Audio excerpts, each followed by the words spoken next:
বারবার আমি বলি, শেষ জামানায় কৃষিকাজ সবচেয়ে ভালো একটা অপশন। আপনি নিজের খাবার নিজে উৎপন্ন করার চেষ্টা করেন, খামার করেন, গাভীর, ছাগলের, ভেড়ার, জমি কেনেন, সেখানে কৃষি কাজ করেন, মাছের প্রজেক্ট করেন, অন্য আরো অনেক প্রজেক্ট আছে, এগুলো করেন। ওই শহরায়নের দিকে দৌড়াবেন না, ওইটা ধ্বংস হতে যাচ্ছে সামনে। ব্যাংক থাকবে না, ডলার থাকবে না, আমেরিকা এবং পশ্চিমা বিশ্ব বলে কোনো দেশের অস্তিত্ব সামনে বিশ্বে থাকবে না, কাগজের টাকাও থাকবে না, ইলেকট্রনিক মানি হয়ে যাবে সব। আপনার সম্পদ তার লুটে পুটে খাবে এবং ইসরায়েল থেকে সব নিয়ন্ত্রণ করা হবে, ওই ইসরায়েল থেকে যেটা ইহুদিও দখল করে রাখছে। সামনের অবস্থা খুব ভয়ঙ্কর। তাই সুদ ছাড়তে হবে, আপনাকে ঘুষ ছাড়তে হবে।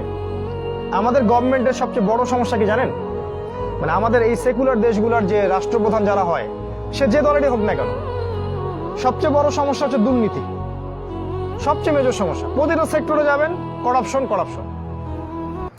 রাঘব বল উচ্চ শিক্ষিত ডাকাতেরা বলে, আমরা বলি উচ্চ শিক্ষিত, পিএইচডি, কোটটাই পড়া চোর সব।